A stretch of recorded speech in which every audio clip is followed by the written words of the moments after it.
గతంలో వైకాపా పార్టీ అధికారంలోకి వచ్చిన మొదటి 6 నెలల్లోనే నా పైన విశాఖపట్నం ఎడిషన్ లో దుష్ప్రచారం చేస్తూ ఒక ఆర్టికల్ రాయడం జరిగింది. దాంట్లో భాగంగా ప్రత్యేకంగా నేను విశాఖపట్నం ఎయిర్పోర్ట్ లో టీ కాఫీ తీసుకున్నానని, దానికి అయిన ఖర్చు 25 లక్షల రూపాయలని, అది ఇప్పుడు ప్రభుత్వం చెల్లించడానికి ఇబ్బంది పడుతుందని ఆనాడు సాక్షి పత్రిక ఆర్టికల్ వేసింది. అందరు తెలిసిన విషయమే. సాక్షి పత్రికలో ఇన్వెస్ట్మెంట్ మొత్తం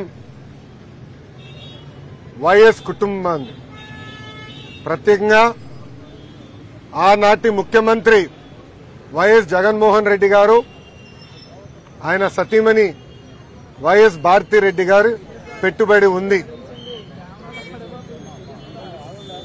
అదే సందర్భంలో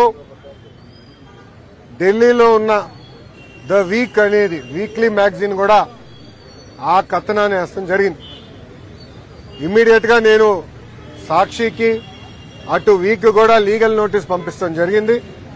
ఆధారాలతో సహా వాళ్ళ ముందలు పెట్టాను.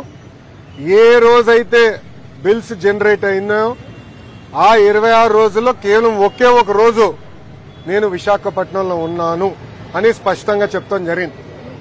అది తెలుసుకున్న తర్వాత వీక్ మ్యాగజైన్ రిజైండర్ పబ్లిష్ చేసి తప్పుడు రిపోర్టింగ్ చేశాము, ఆధారాలు మాకు ఇచ్చారు, తప్పు జరిగింది అని వాళ్ళు ఒప్పుకున్నారు. కానీ సాక్షి ఒప్పుకోలేదు. అందుకే నేను ఆనాడు 75 కోట్ల రూపాయలకి డిఫమేషన్ సూట్ వేశాను. దాంట్లో భాగంగా 75 లక్షల రూపాయలు నేను కోర్టుకు కూడా ఫీ రూపంలో చెల్లిస్తాం జరిగింది. ప్రజలందరూ తెలుసు, తెలుగుదేశం పార్టీకి అధికారం కొత్త కాదు.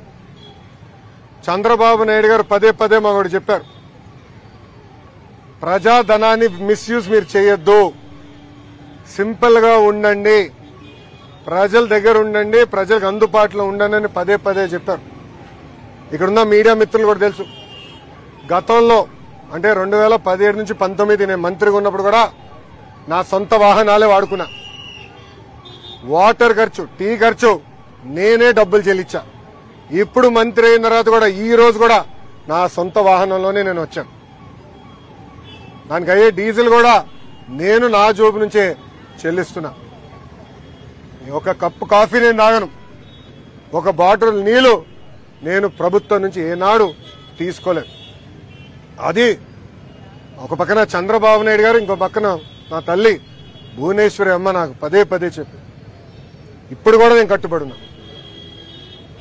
5 సంవత్సరాలైనా సిగ్గు లేకుండా ఇప్పుడు కూడా సాక్షి పత్రిక యజమాని తరపున వచ్చిన లాయర్లు వాదిస్తాం. చాలా చాలా బాధాకరం. ఆర్టికల్లో చాలా క్లియర్ గా చిన్నబాబు చిరుతిండి 25 లక్షలండి అని రాశారు. లోపల ఆర్టికల్లో చాలా స్పష్టంగా నా పేరు 6-7 సార్లు ప్రస్తావించారు.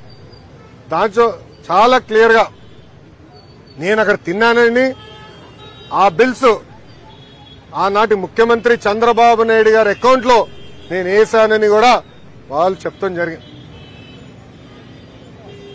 మీడియా అనేది ఒక బాధ్యతగా ఉండాలి. ఒక ఆర్టికల్ వేసే ముందలా రీసెర్చ్ చేయాలి. అవసరమైతే ఆనాడు సాక్షి అడుగుండాల్సింది, మీ పైన కథనం వేయబోతున్నాం, మీ స్టాండ్ ఏంటని. చాలా స్పష్టంగా నేను క్లియర్ చేసేవాడు.